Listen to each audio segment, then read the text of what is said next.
Hi, everybody. Welcome to City Talk. Good morning in Saskatchewan and midday here in central Canada, a little earlier in Western Canada, and they're getting ready for their afternoon tea on the Atlantic.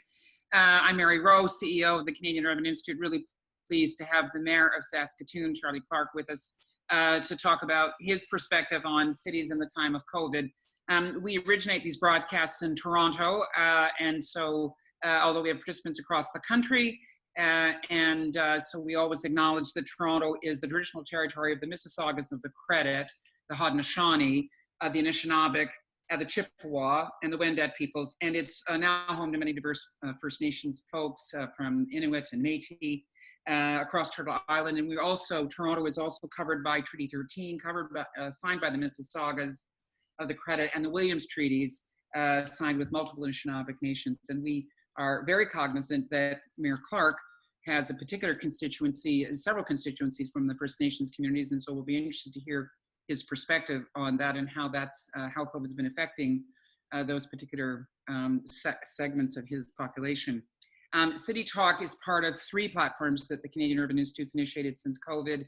The first was City Watch Canada, the second City Share Canada, both .ca, and now citytalkcanada.ca. And the three of these platforms are really opportunities to demonstrate how important it is to have connective tissue that connects people across urban Canada, working in different kinds of circumstances, but often struggling with similar challenges and all the things that we're learning through COVID. We wanted to have platforms so that people could quickly see how other places were coping, adjusting, innovating. And none of that is stopping. Because COVID is here for a while and it's challenging our resilience in all sorts of ways. And the question is, can we harvest lessons and learnings, and can we adapt quickly as we continue to be confronted by different challenges as the weather gets hotter, as people spend more and more time disconnected from their families, from their workplaces, from their schools, all that kind of thing. What are the longer term impacts? So we're looking forward to hearing from Mayor Clark his particular perspective, not only in terms of what's happening in Saskatoon, but also what he's observing with his colleagues and his peers in other cities across the country. A lot of CUI's work is driven by volunteers and partner organizations. So if you'd like to help us, we're really keen to have you. Please email us at covidresponse@canurb.org. We're gearing up to continue to try to foster this connective tissue and galvanize our energies on two things. One is a roadmap for the recovery of urban Canada, where we need lots and lots of input. And the second is bring back mainstreet.ca, which is focusing on local economies and main streets, of which every community of every size in Canada, we've all got a main street. They look different, they behave differently, but we all want to see if we can really harvest the best practices and collectively rebuild economies in a way that serves people. So please volunteer with us. With these conversations are always the beginning, as people know. We always want to continue further conversations, so you can do that on social media using the hashtag City Talk. You can also participate here on this chat function. And we've been very, I want to just say to our City Talk participants, the panelists really appreciate what you're putting into the chat. And we actually post the videos of these conversations. We do a takeaway, five or six key point takeaway, and then we publish the chat because people find the chat so useful. Resources are being put there. People are sharing solutions and ideas. And so feel free, knock yourselves out, put all that you want in that chat box. Just know that what you put in the chat is going to be seen by hundreds and hundreds of other people who are going to see it after the fact. So just keep in mind, what goes in the chat stays in the chat. The other thing just to say is that we are cognizant that we're having these conversations, and there are still thousands of Canadians engaged in frontline service, keeping people safe, saving people's lives. And we don't ever want these conversations to be seen as a distraction or in any way interfering with the delivery of emergency services, which brings us to having a conversation with you, Mr. Mayor, because municipal governments have been on the front line from the beginning. You've had to be unbelievably nimble and responsive, and you've had to do that in circumstances where your resources were already pretty diminished, because we know that there are challenges with how municipalities actually are funded in Canada. So I want to talk with you about what, your immediate experience has been through COVID, are we in week 11 now? And then I want to talk to you a little bit about the future. And I also just want to acknowledge that you're the first session that we've ever started with music.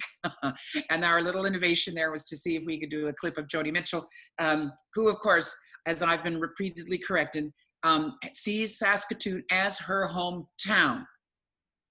And we wanted to have that clip because we were wondering whether or not COVID is actually about paving paradise. And let's see, are we going to know what we've got before it's gone, et cetera. So over to you, Mayor Clark. Thank you so much for joining us in City Talk. We're very keen to hear what you can tell us about all things Saskatoon.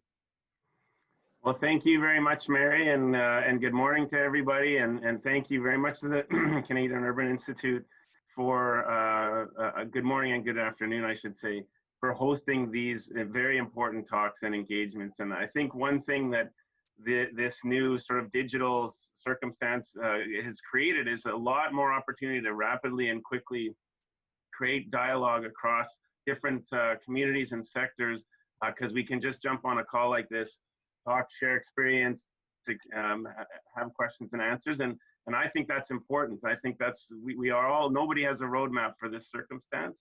And so I really want to thank the Urban Institute for your leadership in fostering this. I'm really happy that you started off with Jody Mitchell. We're so proud that that Saskatoon is her hometown, and as she has acknowledged many times, a very formative part of Joni's life. And as mayor, I was really proud that we were able to organize the community and working with Joni to name a very significant promenade right down by our new Ramey Modern Art Gallery as the Jody Mitchell Promenade. We organized the street, but we realized that would be ironic given the songs we just played. And so we decided to make it about a sidewalk, a place for people to walk, not for cars to drive. And we had a lot of fun doing it. And I want to recognize that I'm joining you from Treaty 6 territory and the traditional homeland of the Métis, Saulteaux, the Cree, the Dene, the Lakota, and the Nakota people. And we're just in Saskatoon, about an hour's drive south of Fort Carlton, where the original Treaty 6 was signed. And in the last several years in particular, our understanding of the importance of those treaties and how we have to completely rethink what it means to be in partnership with our First Nations and Métis partners is really coming to bear. And as the elders here have shared with me, that the treaty is about living in right relationship on this land. And so that idea, as we change in our cities and our communities and become much more diverse, and also rethink our relationship with the land, is becoming a foundational teaching that I think ties in many ways to what new urbanism is about, and what city building should be about in this next century. So thank you for your recognition of that component of our history as well. Mm-hmm. So can we tell us a little bit about the experience that you've had in Saskatoon, and actually in the province as a whole, if you can? What has the level of incidence been of the virus? Has it been concentrated in particular communities? And you're already, I think, your second phase of reopening, so you're quite, I think you're further ahead certainly than Ontario or Quebec is. So can you just tell us just give us the basics? Yeah, hard to summarize everything into a short, but essentially right now we have announced the province has announced phase 3 of reopening for June 9th. We're at a phase right now where we can now get haircuts. There's actually retail stores, non-essential retail stores have been able to open under strict conditions. A lot of the medical treatments and physio and dental services are open. We still have a restriction on gatherings over 10 people. I've said, and I know other mayors have said this, but I've said it with some conviction. I think we're in one of the best places in the world to be going through this pandemic.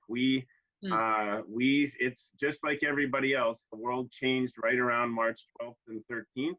It just so happened Saskatoon was going to be hosting the Junos on March 14th and 15th.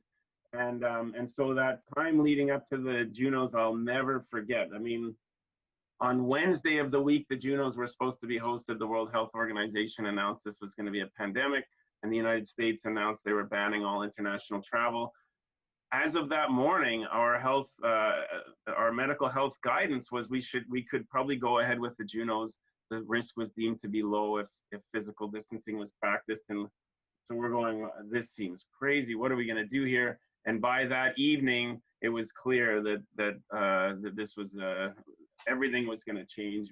And there was a frantic process of coming to terms with cancellation of the Junos. And by that Sunday, we had shut our leisure centers down. We had already started to implement a system to give people property tax deferrals and deferrals on payments. Mm-hmm. We had realized by the next couple of days later that we were going to have to shut transit, or we were going to have to provide free transit, so because we didn't want people to go through the front doors and completely change how our transit system worked. And like everybody else, everything changed. We've been incredibly blessed by a really, really strong emergency management organization and a director, and Pamela Golden McLeod is the woman who's been kind of our chief, that we've turned to and has guided us along and helped really take a lot of the politics out of things because of providing that sort of expert advice and decision making that people have deferred to. And so we've just been working together one step at a time to learn and adapt. And I think, watching what's going on in the United States and seeing the conflict and the tension and people battling over whether this is real or not, I just feel so fortunate that in our province and in our city, rather than, we're seeing some of that doubt and some of the trolls on Twitter and some of those things, but overall people have just really worked together. And we've gotten up to 155 cases in Saskatoon, but 2 deaths, which I don't want to minimize. Any deaths are tragic and they're very, have a huge impact on the family.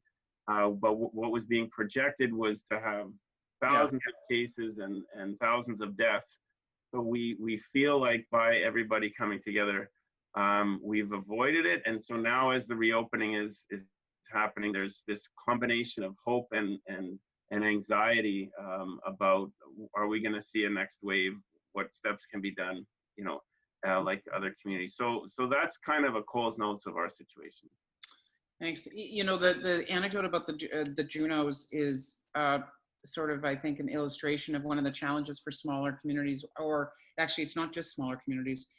Urban environments are dependent on large events, conferences, conventions, the Juno Awards. I know myself, I've lived in different places, and I know when those events are coming to town, the level of readiness and the level of expectation of what the commercial dollars are going to be, they're going to be generated, and the spin-off effects and all that stuff. And it's a blow, I think, that when are we going to have a Junos, that's going to actually be a Grey Cup, or large gatherings, business conventions, how are you sort of anticipating that a community the size of Saskatoon is going to navigate that? I don't know what percentage of your sort of GDP in the city was derived from tourism and those kinds of events. Have you guys started to think about that? Oh, absolutely. Well, right off the bat, we were trying to think about when would we be able to get the Junos back. There was millions of dollars invested in that. The stage was built. And it was a chance to show off our city. The Saskatoon we've opened the Ramey Modern Art Gallery. We have a burgeoning tech center. We have an amazing restaurant scene. We have a new children's museum in our community, Wanuskewin Heritage Park, which has 10,000 years of history of Indigenous culture is undergoing. We've brought bison back onto the plains. There's some incredible things that we want to show the world are going on in our community, and we have been. We've seen more international conferences. We were one of the top 52 places to visit in the world in the New York Times in 2018 because they're seeing this incredible energy in Saskatoon. And so there's been all this momentum, and then suddenly, the air comes out of the balloon, and we've got a shuttered arena, we've got a shuttered convention center, and a lot of uncertainty about. We have a world-class university that has been bringing in worldwide conferences on a whole range of topics. You know, we're a hub for agriculture, we're a hub for medical research, and a lot of these different areas. I do want to note that we have had a successful trial for in ferrets for a vaccine for COVID-19 in Saskatoon at our Vito Intervac facility, which is focused on coming up with vaccines for these kind of viruses. So we're really trying to, you know, show how much what's going on in Saskatoon is relevant to the world. And now we have to determine when and how do we invite people, you know, back into our community to be part of that. Yeah. And there's lots of questions, but what we know is we're going through them the same way as everyone else. And if we can successfully reopen and not have a second wave and really learn how to monitor, trace, and keep the virus contained, then that might give us the ability, I don't want to say an edge, but the opportunity to demonstrate as a stable community that has been able to manage this successfully, that we could be one of the leaders in helping to be a place for some of that gathering to happen, or for people to come and invest and be part of our community. That is one potential way that this could play out. Is there a focus in Saskatchewan, as there seems to be in other parts of the country, of trying to get in-province tourism, that maybe yes, that's right. People from other parts of the province will come to Saskatoon? And do you think that you're going to be able to build an economy, a real local economy that's then dependent on local consumers more? Yeah, that's absolutely been the conversation. You know, restaurants are opening and as part of the June 8th event. Mm-hmm. Things like the Ramey Modern Art Gallery is a large space with, you know, lots of room for people to come to enjoy art and enjoy experiences without necessarily being clustered into a space. Same thing with a place like Wanuskewin, what I mentioned. It's a heritage park outside of, just on the edge of the city, that people could still be having those experiences. Camping is now allowed. Golf is now allowed in our. So I think an important part of the recovery is realizing if it's going to happen in stages, then absolutely it makes sense. You start with your own population. People are restless. People obviously are looking for things to do, looking for experiences. And so what's been great is that almost within the third day of the pandemic being declared, I got on a call with our business leaders in the community, and that included tourism, that included the hospitality industry, the hotels, but also, our Chamber of Commerce and university leaders. And we all just said, okay, we're in this together. Let's talk about what we're facing, and let's talk about what we need to do to get through this. And we've been having these regular calls so our Tourism Saskatoon lead, Todd Brandt, has been updating us about what they're doing from that point of view of the visitor economy and how they're staging, and we're sharing experience. We're bringing common voice to the provincial government on many of these issues, and that's exactly the kind of thing that we're trying to sort out. Yeah. If I can just encourage people in the chat to direct your comments, like this is for you, Jared Stevenson. You've sent a note to panelists, but can you send it to panelists and attendees so everybody can see it? That'd be great. The other thing is, it's always great if people in the chat just check in and just tell us where you're from. I see we've got somebody from Stratford, but it'd be great if you just quickly pop in and tell us where you're watching from. That would be helpful for us too. Mayor Clark, one of the dilemmas that we've got, that you've just illustrated, and we see it in the larger cities, I think at an even more intensity, is that you've had to continue to provide services, but you're not collecting any user fees, right? So yes. Talk to us about how you've been able to determine those priorities within the city municipality. You've had to lay some people off, I know. How did you make those decisions?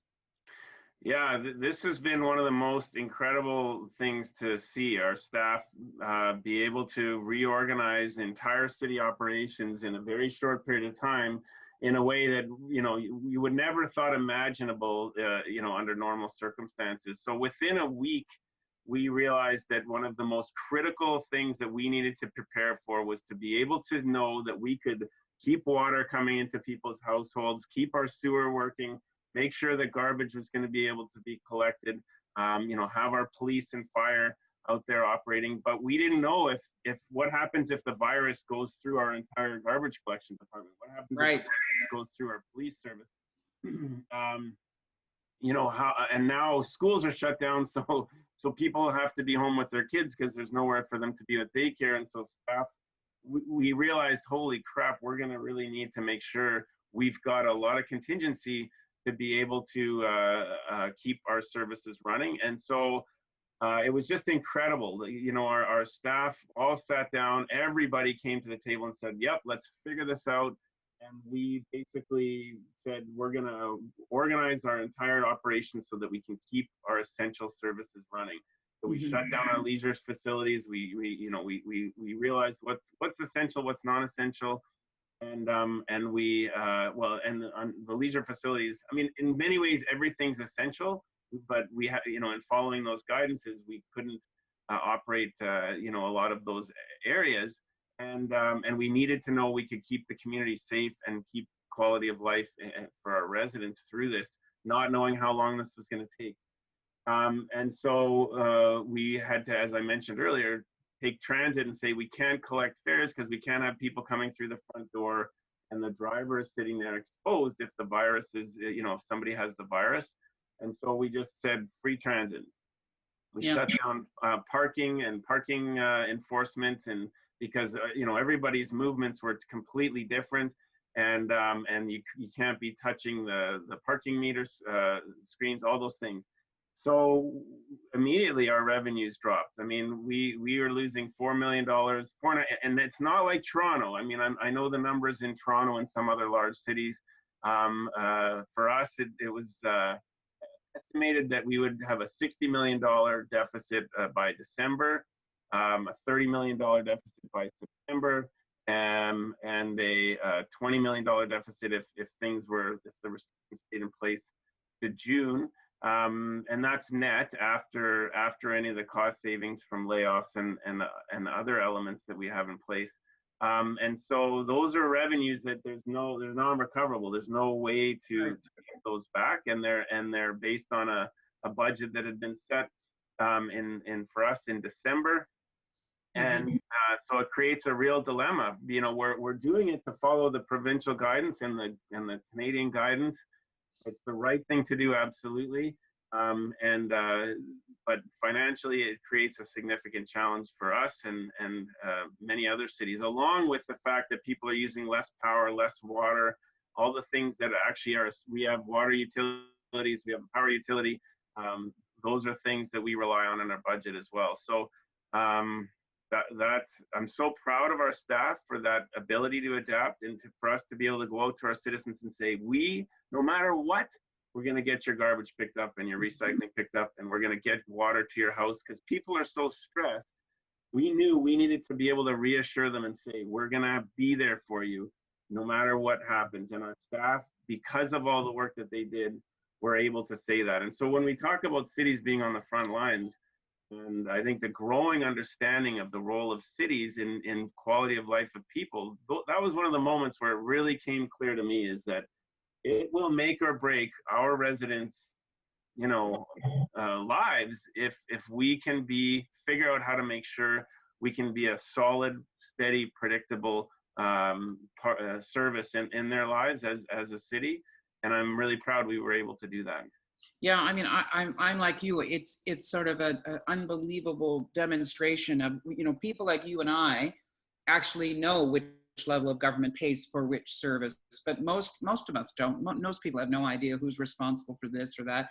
And when things screw up, it's difficult then for residents to know who to hold accountable, to say, I don't have enough housing in my place, or the transit isn't right, or whatever it is. And it's obviously with exceptions. People know if their property taxes are too high, they want to blame the municipality. But the dilemma that you probably would respond to on that is that you're so dependent on the property tax that it creates a burden that, so for instance, with our work on Main Streets, Bring Back Main Street, one of the issues for Main Streets, independent businesses to hold on to Main Street tenancies, is that the property tax is high.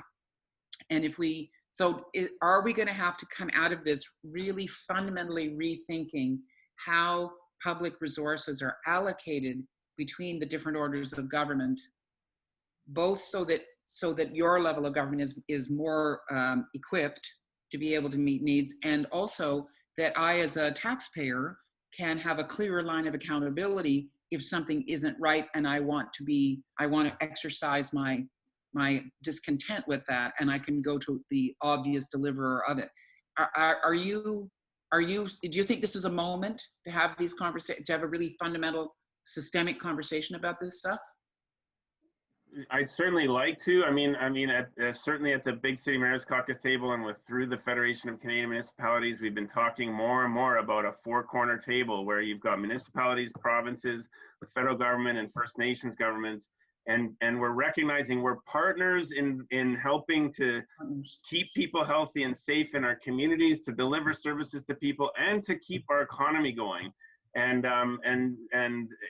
Right now, I mean, it still feels like there's this sort of hierarchy, and cities are just seen as this stakeholder to other levels of government. And what has been very challenging, and especially in recent years, is that when there's a misalignment between the federal and provincial governments, and this kind of really complicated across the country situation where provincial governments have some powers, the federal government has some powers, and municipalities in many ways are stuck in between.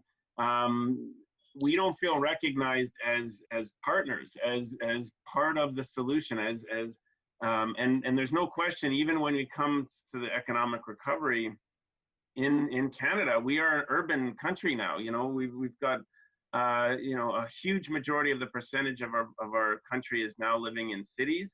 And if we're going to successfully rebuild the economy, cities are on the front lines. Our ability to have the infrastructure in place, everything from the digital infrastructure to the physical, the roads and the bridges and the train lines coming through communities, and the trading networks, and all of those pieces, as well as fostering the quality of life that the new economy is looking for, and attracting the talent into our communities. And right now, yes, from a fiscal point of view, we don't want to just feel like we're having to beg for support to other levels of government. We want to be in an active conversation about how we be partners in that. And the property tax system does limit our flexibility in a huge way. When the economy grows, the provincial and federal coffers grow, and it grows in significant ways. The only thing we can do is to incrementally adjust that property tax, and it's a huge battle every year, to do that in order to get the revenues you need to build the programs and the systems that give quality of life. And it's a frustrating battle. And right now, in the face of this pandemic, there's a big question mark as to whether or not we're going to get some support from the federal government in particular. We've been fortunate in Saskatchewan that our provincial government did come up with an infrastructure funding program that's very flexible, that I'm very grateful for, that actually is going to give us some ability to have some more comfort getting through this. But not every province is in that situation. And so again, I want to thank our provincial government, because so just tell us about that. Are you saying that Premier Rowe and his government has been able to make capital money available to you for infrastructure? So does that then mean you can take some of your own capital reserves and reallocate them to the operations where you have the deficit? Yeah, so they came up with something called the MEEP program, municipal, oh crap, I'm gonna forget the acronym, but anyway, it's called MEEP. And so it's a $150 million allocation to cities across Saskatchewan. For us, that means $34 million, and it is for capital. It's designed to make sure that we can continue to keep people working, to invest in infrastructure, to improve infrastructure, to stimulate the economy, and all of those components. But what it does mean is that in some cases, like you said, we can look at some of our capital projects that we would have funded otherwise through our capital allocation out of operating, and make sure that we can continue to do those and not have to defer them. And in that case, take away some of the pressure off of our operating budget. And so I think it's a very successful approach to this challenge, because we hope, by and large, we're facing a one-time loss. Not, I mean, some of it will take a long time to come back, but you never want to use capital to pay for operating on a regular basis. But this is a unique, hopefully time-limited situation where that kind of solution can really make a difference. And so we really need to see that kind of thinking from across the country and from the federal government. The FCM has put a proposal forward. I support it. I support, again, this idea. Let's all see that we're in this together and recognize that without cities, the country's rebuild is going to be much more difficult. I mean, you talked about the four-corner table. I love that, where instead of it being at the moment kind of a bilateral table of first ministers, you're saying, let's make it a four-corner table. I hear that. I guess the interesting thing, the illustration you're providing, though, is that in your case, the province was the sort of first mover. And I think that's part of the dilemma with the dynamic we've got now, is that the FCM has gone and said they want the federal government to intervene. And, one could imagine the federal government would say, would in their own minds quote back to themselves this phrase you and I've heard for years, which is that cities are the creatures of their provinces. And so where is the province in these machinations? Do you ultimately imagine different kinds of revenue tools being put in the hands of municipalities, and those would be granted either by the federal government or in many cases the province? Would you want to do that? Would you want to start collecting an income tax? Would you want to have would you like to have a chunk of the percentage off the HST? What are you thinking? Yeah, I mean, there's a number of different options. Could it be direct? We right now have a gas tax allocation, but it's not actually tied directly to the gas taxes. But there's those top penny taxes, something that's been identified for municipalities. We actually right now get from the provincial relationship 0.75% of 1% of the. So we have a 7% PST, and we get a quarter of one of those points as a municipal revenue sharing tool. It's a very effective way of providing predictable revenue to municipalities that is a flexible to utilize. So again, I want to thank and recognize that over the years here, and it's been supported by Premier Moe, there are tools in place that can be used that and recognize that there's limits to what cities can do using just property tax, and we need that kind of support in place. So I think whether it's a part of the HST, that would be incredible. Obviously, it's just really the idea of we're partners, and right now when the provinces and the federal government doesn't get along, or doesn't agree on what the implementation should be. We're seeing this with the infrastructure funding as well, the individual bilateral agreements and the ISIP program. When you can't get alignment between what those two governments want to fund, the municipalities are sitting there saying, okay, I know. And we've been doing a lot of these conversations to figure out where the sweet spot could be, or could we find one, because in this case, there's two different ideas. The federal government wants to fund transit, and our provincial government has not been as supportive of that. And so that tension creates a dilemma, because we're sort of stuck on the other side. We're making progress. I want to recognize and acknowledge that there's been some really, I think, more constructive conversations with our provincial and federal government. But you're just at the mercy of how that plays out, and it ends up with cities getting kind of stuck, as a result of that dynamic. Yeah, I mean, I know that and I hear this anecdotally from people all the time, that people have really enjoyed the respite from constant political acrimony, that would be happening at certainly at the provincial and the federal level, where you're just being barraged with what the ruling government is proposing and what the opposition. And I appreciate that there's a dynamic called democracy, parliamentary democracy, but I do think people have been relieved a little bit of it to not have to hear that buzzing all around, But I guess that's partly back to the dilemma that you're now facing. Governments often governments don't lead, they follow where the general public has moved to. And as you suggested, Canada's now 80%, 85% urban. And can we pay attention to that choice, those choices that people are making to live in cities, and then resource cities appropriately, because that's the population is signaling that's where they want the investment to go.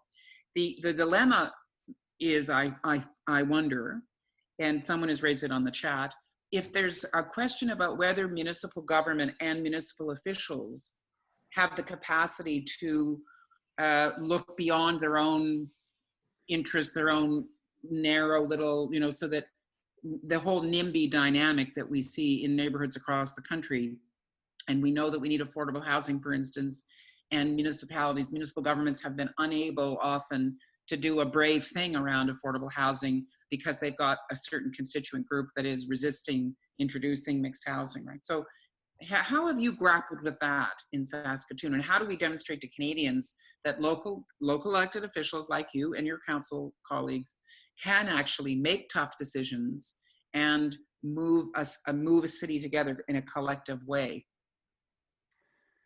Yeah, it's such a crazy situation sometimes, because literally in one day you can move back and forth between these big picture kind of city building dilemma questions, and then jump into a council meeting and have a 2-hour debate about one tree on one block and what and what what's going to happen there. And I've been really fortunate to work with a great council through this term, and I want to recognize their contributions to helping us get through this COVID situation, because the collaboration that's happened there has been really important to our success. And like you say, people putting aside some of the tendencies that we can get into for things to get really tense and political has made a difference in the face of this. And so in light of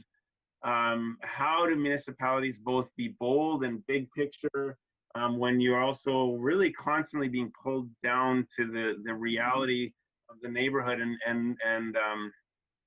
and so I think it's important. I think what we really need to keep doing, and the National Urban Project has been an interesting exercise in how do you inform and arm both municipalities, both councils and their administration with the best possible. I mean, I think a huge part of it is communication, because people are so aware of their street, their block, their sidewalk, and that's what you want that. You want that. You need that to feed in.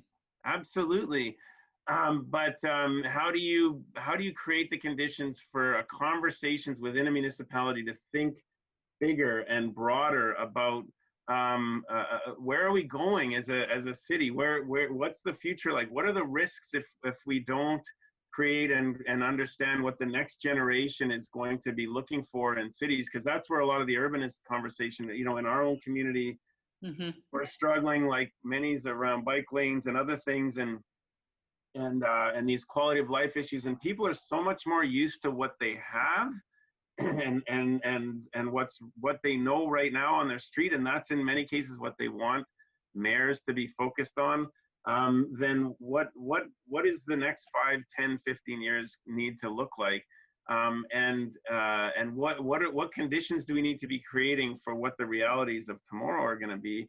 And so we've had some success. We brought Larry Beasley, a chief city planner, the former chief city planner from Vancouver, in with a great group of experts to help talk about the future of our downtown. And I realized that and we're looking at a possible future arena, but also a new library and a bus rapid transit system to run through, and a new convention center, and some very big, bold moves that in many cases can be completely divisive within a city and can completely turn into us versus them, the city versus everybody else kind of dynamics, and it becomes very hard to move forward on projects.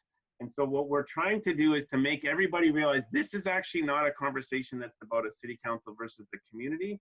It's about the whole community talking about what what do we need to do to make sure our downtown stays strong? Because if it doesn't stay strong, we're not going to attract the new tech companies and the investment and all of those things. And how do we recognize and hear each other's points of view as we build that up, so that as we move towards that reality, we've got a coalition, not just council being stuck with a tough decision and everybody pulling us in different directions.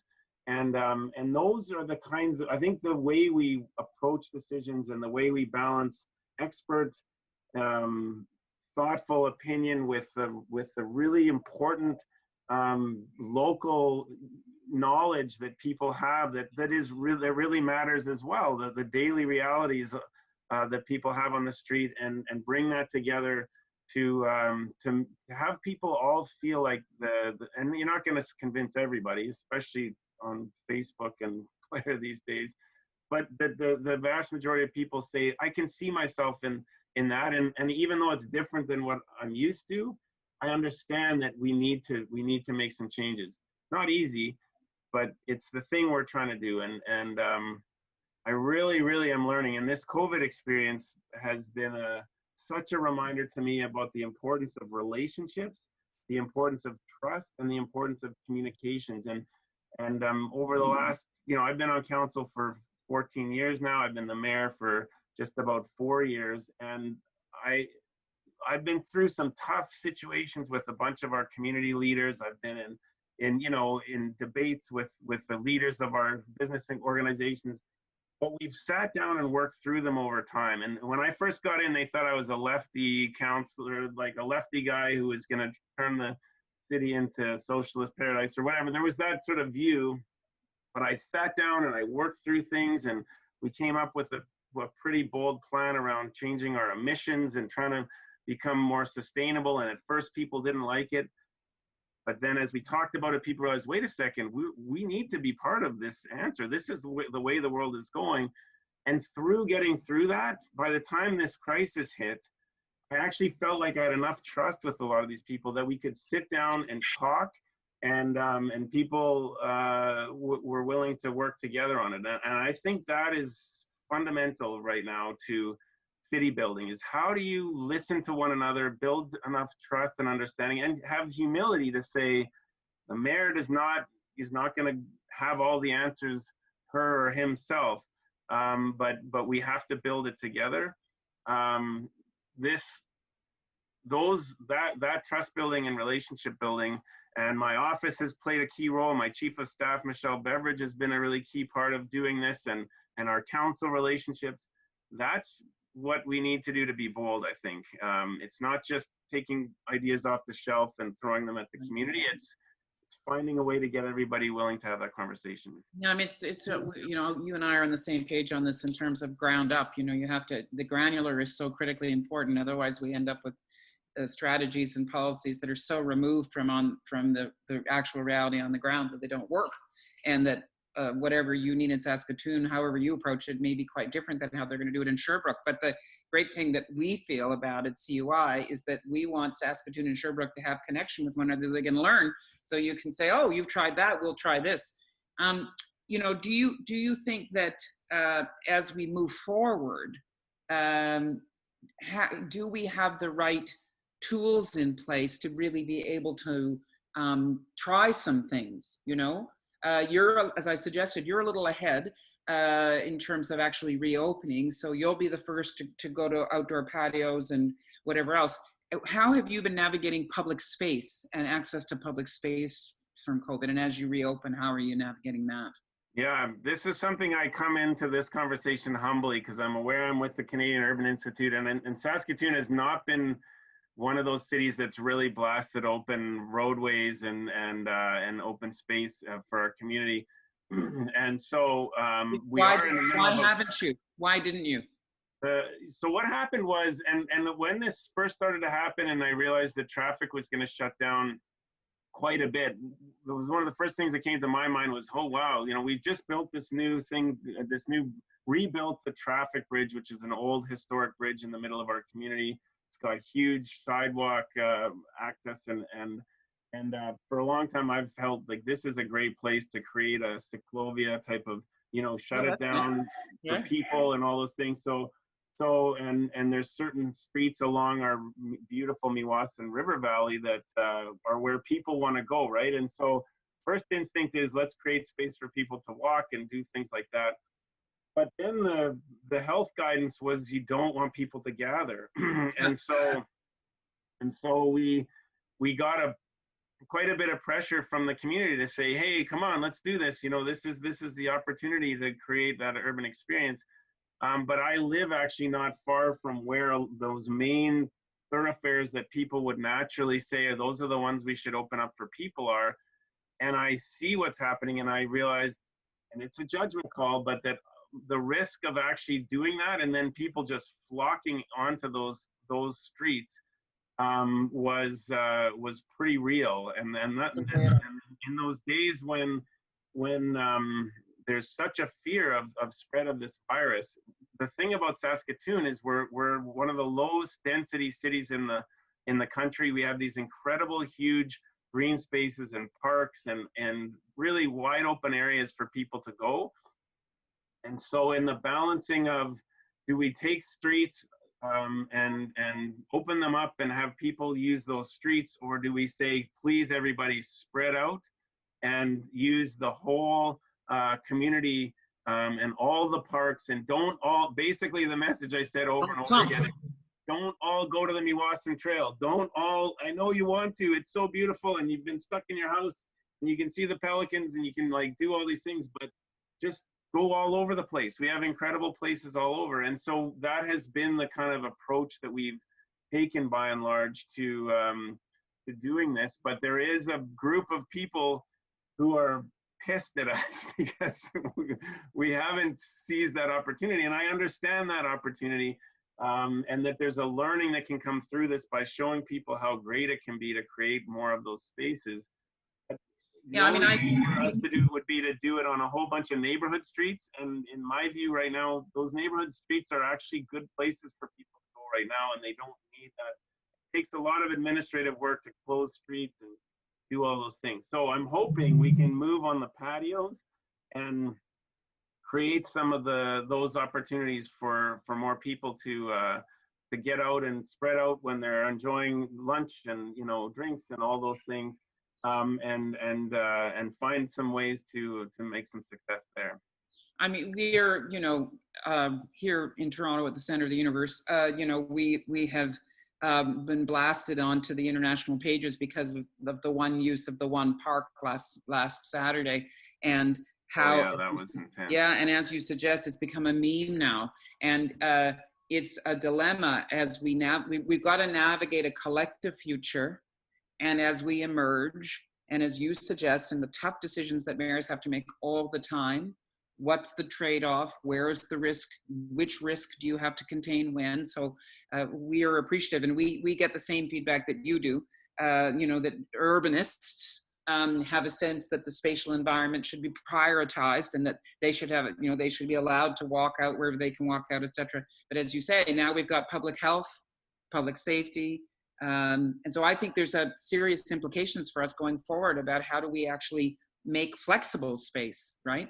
So yeah, absolutely. And we're working our way through, and we've made it so people can only cross bridges one direction, and we're doing a bunch of things to try and provide that safety. And so far, by and large, I actually think it has worked quite well. A part of this improvisation thing, I think that I was in New Orleans after Katrina, so I remember very clearly, very different disaster, much more localized, although at the time it felt overwhelming because it was a region and it affected thousands of people.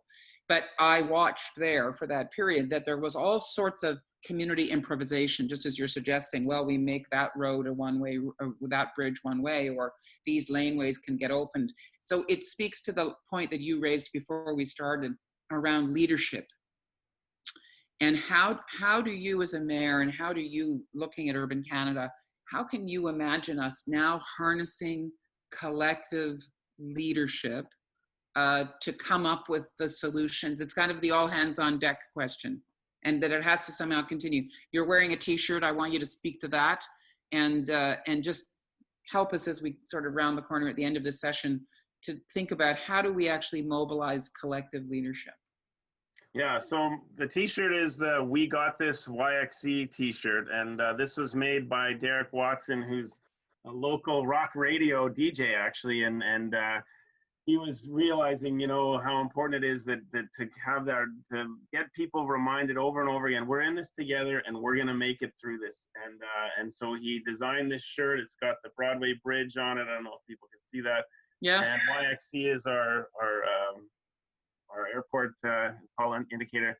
And all of the money raised is going to this joint fund between the Saskatoon Community Foundation and the United Way, which is awesome, which is all money going to help the frontline agencies that are working with the vulnerable population and to meet the needs of COVID, which has been a really important part of this that I haven't mentioned as much, but that as we go through this, one of the principles I've had as mayor and we've had as a community is how do we go through a situation like this so we can keep the economy going as much as possible, keep our services running, but also leave no one behind and realize that different people are gonna have very different challenges when it comes to COVID. 60% of the people who've lost jobs have been women in our community in the hospitality industry. We've got Indigenous communities that have been really challenged because people used to going from the city to the reserve and back, a lot of fear, a lot of concern, and incredible partnerships have grown up to support and find ways to make sure people are supporting the Indigenous community. We have lots of newcomers here and refugee families and people who've arrived in our community. We have Iranian families coming even still who come with no language, with, you know, they don't have the technology for schooling and all of the different things that are needed. We're really working together to try and make that a principle. As a community, We Got This means all of us working together, make sure no one's left behind. I'm just throwing that in because I don't want that to be lost from this. And I feel like I've been able to be quite comfortable through this challenge, you know, in our house and our family and our kids and all those things, but not everybody has had that experience. And we've got to remember that if we're going to be successful as cities and communities, we work together to realize where are those people who are at risk of being left behind. When it comes to challenges and leadership, you know, and talking with what you're saying, even just about this question of urban space and some of these things, one of the challenges in cities is that you're under such scrutiny that any mistake can become magnified in a huge way. And so I think one of the biggest things we have to figure out is how do you create, you know, when you listen to startups and tech companies and all these places, you know, and I forget who the woman who was the Yahoo, I think it was her who said fail fast, you know, that failure is actually one of the really important parts of learning. Well, in municipalities, failure is pounced on very difficult to, so when when we're trying to figure out how do you, because experimentation to me is actually one of the really important things that we're going to need to do, to, especially in light of COVID. We do not know where this is going. How do you create the conditions to try things and be able to fail? And I actually see in the chat that Brent Penner is on there. I saw his name pop up. He's the executive director of our downtown business improvement district, and has been a great partner with us in the city, and in sort of talking about how do we create the conditions and change the circumstances for our downtown, and figure out how to, whether it's to try and create more experiences of walking and cycling more safely, or things like patios, or some of these new innovations. And how do you enable to be able to try things where the risk of failure is not, complete political collapse, and I think one of the key things as municipalities and as all of the people who are non-municipal is how do you see the council and the mayor and the administration as partners in experimentation? Not because so often the way things play out is it's the city and the problem. This is something I learned from Archon Fung, who's a Harvard professor. I was part of the Bloomberg Harvard City Leadership Initiative, and he said so often in municipalities. I don't know how much time I have left, so You're good. You're, as long it's your time I'm more worried about. I know you have a hard stop on the half hour, so keep going. No, I'm okay actually. So that so often in municipalities you've got a problem. Let's say it's you know, are we gonna just something really what was a good example recently? Well, let's say how are we gonna get more biking in the downtown? And because that's been a dilemma, as Brent knows, and that I know that in the urban world that's been a conversation. And the way it ends up playing out is it's the city and the problem versus the community. Right. Okay, so it feels like then the city is kind of saying this is a problem and we're going to try and solve it, and residents start saying, well, you're trying to force a solution down our throat. What we need to do as communities is to make it the city versus and the community versus the problem. Right. So how do you create the conditions where you say to the community in a more humble way, look, we're faced with this challenge. What are we going to do? Or even just this issue of safe walking spaces. You know, we're not trying to force a solution on you about what to do with this. We are trying to say we think the community can be better if we can come up with a solution. And here's why, and here's what's at risk if we don't, but we don't know exactly what the right answer is, so we're gonna try something, but we need a little bit of latitude for that to not go well, you know. And yeah. So you have to create the conditions to be able to try something. And that's really hard in municipal politics, because it does feel like most of the time, whether it's the media or the sort of armchair critics, are waiting for you to screw up and then say, I told you so. And that really limits the space to take risk. And so I think that's what makes it different than with a startup. Oh my gosh, my dog has just come downstairs and is chasing its tail right now. It's fine. But anyway, that's a key point. And that's where, going back to how do you build trusting relationships and confidence with some of the key stakeholders, so they know where you're coming from when you're trying things, and then invite them into the process of taking risks together. I said earlier, I think so much nowadays leadership is about building trust and relationships that you can then bank on when things get tough. It really, that to me is another critical part of it. So, you know, I can drive my colleagues crazy to look for this quote, but I think the fail faster is actually Beckett. I think it was fail fast, fail better. And even then, I think Beckett was quoting some other philosopher before. But this idea that, can we allow ourselves, because you're saying in the startup world, it's quite common, but in the public service world, can we cut ourselves a bit more slack, which is, I think, what pilots were a way of doing. You know, we've been saying the whole world's on a big pilot right this minute, but you try something, as you suggest, it's very hard in municipal government because you'll be hung out to dry by some error. But the truth of it is that the provincial and federal governments have even more difficulty trying an experiment because they can't get their hands on a small area to try to do that. So I wonder, do you think COVID is actually giving us permission now to improvise? And also, I think that community members are much more aware that they have to participate in solutions finding. Maybe this is our moment to really drive that home, that everybody has to figure it out.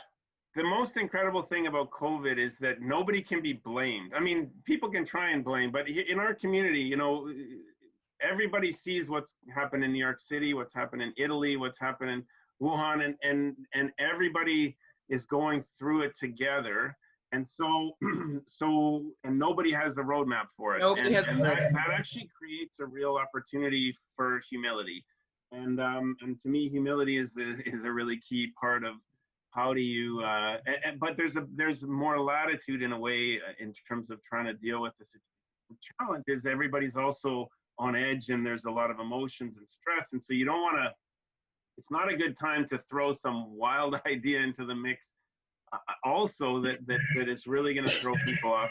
So, but I do think you're right. And I had a great presentation by Amy Edmondson, who's another Harvard professor as part of this this Bloomberg Harvard initiative. She wrote a book called Teaming, and she makes a real distinction between a pilot project and teaming, and the concept of the minimum viable product, and the idea that how do you create the conditions where you get people from different backgrounds and different sort of points of view. And to me, the more and more within municipalities, you've got to invite your stakeholders. You don't have admin coming up with all the answers and then presenting it to city council, and then the community comes and be the judge, you know, determines whether it's a good idea or not. But you invite the community in to a conversation, and you don't, and try not to build big complicated task force, but just get people in a room for an hour around a problem and say, what could we do? And then what's a minimum test case for this, right? So what would be just a small way to try this, and go out and very publicly say, we've come up with this idea. We don't know if it's going to work, but we're going to try it. And so it's even like one step before a pilot project. Although and Brent, would have ideas of things, that we've done in the downtown. I mean, in some cases, it's as simple as putting like a ping pong table out, or right, painting a different kind of, and then let's all agree we're going to actually monitor the results, evaluate the situation, and then make a decision based on that about where to go from here and where to go from there. So that idea, and I want to say, it's a concept I've thought a lot about. I still haven't been able to figure out exactly how to most successfully implement it, but we have some really great community collaboration going on around, especially some of these issues around our downtown, around community safety, that are lending themselves to some of those types of experiments. So I would just make that distinction between pilot projects that can sometimes end up a lot more complicated and harder to have that humility about, and teaming, and the ability to do a even quicker, dirtier kind of approach. Thanks, Mayor Clark. Emily's been very good. She sourced Samuel Beckett from Westward Ho, Ever Tried, Ever Failed. You might we'll put up on the chat Teaming, that book that Mayor Clark just referred to, and also the Harvard City Leadership Program, which is funded by the Bloomberg Foundation in New York, and which a number of mayors have participated in and are currently in, or have been. You're a graduate, I think, aren't you, Mayor Clark, or are you still in it? You're an alumni. Yeah, I'm an alumni. And a quick note, just as a quick aside, Melvin Carter, who's the mayor of St. Paul, Minneapolis, is in the middle of a crisis in their community because of what happened to George Floyd and this terrible situation with the police there. And I sat beside him. We were partners through our initiative, and now I'm watching him on national TV, dealing with this really challenging situation in his city. And boy, I have so much admiration for Melvin. I learned so much from him in that role. But those kinds of programs that bring mayors together and community and city leaders together are so powerful. And I think we're seeing, I want to put a shout out to that kind of thing. And the Urban Project, I think, has had elements of that, for us to share these kinds of ideas together. Because there's so much similarity between what we're doing as well, and figuring out how to get over these obstacles to change is really critical. We're going to close, but just to acknowledge that I've been describing COVID as a particle accelerator, that pre-existing conditions have been made worse or exacerbated significantly by the challenges that the virus has posed to us, and that includes equity issues and racial tensions and issues of how we actually can foster, as you're suggesting, trust and humility and sharing and collect and empathy. And I think that we're all going to be tested in terms of, as we deal now with the lingering effects of this and the challenges it's going to continue to pose, and whether we can summon our better angels to, as you're suggesting, have more trust, but also, are there fundamental changes we're going to have to make to the way we resource cities, plan them, plan neighborhoods, resource neighborhoods, so that there aren't people in situations of such extraordinary vulnerability that we see in cities across the country, and obviously, as you're suggesting, across North America. So, Mayor Clark, thank you so much for joining us. Can I make a quick comment about that? Yes, of course, yes. Well, you know, we're going to be tested between hope and fear, and the sense that we get through things through unity or through division, and we've seen that before COVID, and as the crisis mode sort of passes, and the anxiety of this building, and we start to deal with the realities of what the economic shutdown is going to be, and that we're going to be tested. I want to give you an example in our community that I'm so proud of. You know, we're the province of the Gerald Stanley trial, and Colton Bushy, and the shooting of Colton Bushy, and all these really, really difficult, challenging situations. In Saskatoon, the Saskatoon Tribal Council, which is a First Nation government that brings together 7 different First Nations in our area, has formed a partnership with the Saskatoon Wildlife Federation. So when the Saskatoon Wildlife Federation learned that there was a real challenge in getting food to families who were trying to stay home, who were First Nations families in the urban environment, but so lacked some of the supports that normally are in place, especially like when the federal government programs, those mostly go to on-reserve members, and there's this whole really significant urban Indigenous population in Saskatoon. When the Wildlife Federation learned that, they had started to get to know each other between, and these are the hunters in our city, you know, in the hunting community, and realized the overlap between hunting and game and getting out there on the land with the Indigenous population. When they learned about the challenges the Tribal Council was having in feeding people, they said, we got to help. They raised $35,000 within like 2 days, and they opened up their kitchen and started cooking lunches and suppers for people, and saying, like, we are absolutely behind you. We understand the challenge you have and the worry about trying to keep people safe. And these are the kinds of things that we have to draw on. We have to recognize there are so many ways people can overcome that perceived division. And when people are deciding, should I be afraid of the future or hopeful about the future, keep drawing people towards that hope. And the last thing, it's just been awesome to watch story after story, our Muslim community, our Sikh community, all these different communities organizing food drives for people, reaching out and delivering food for the homeless or seniors. There are so many examples where people are deciding to say, we're going to work together. And sometimes you don't see that when you just spend too much time on Facebook or Twitter. So you got to look for those other examples.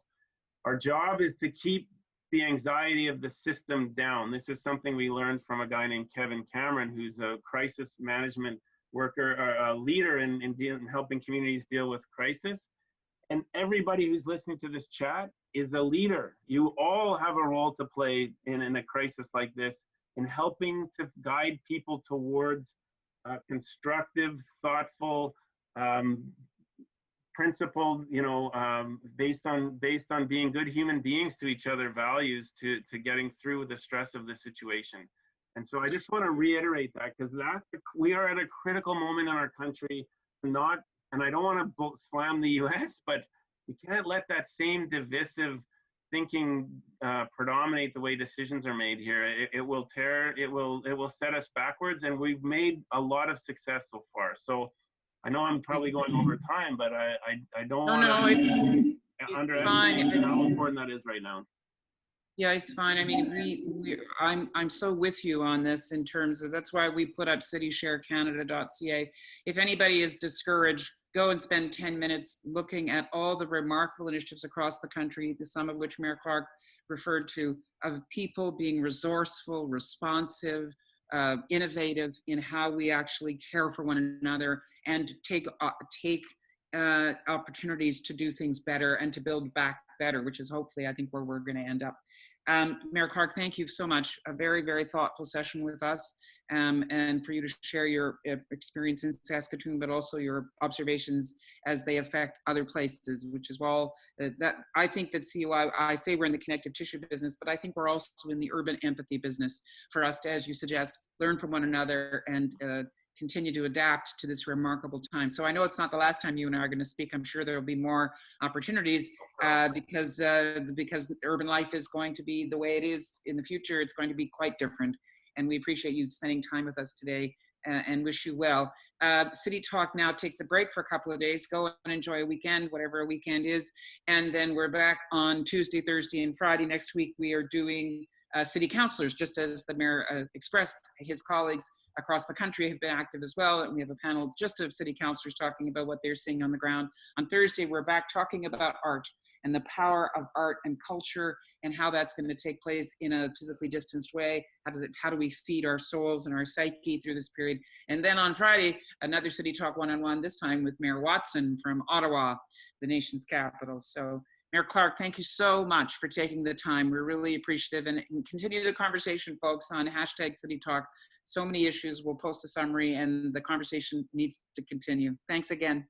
Thank you. Signing off from my basement. Take care, everybody. Stay safe. Be kind to one another.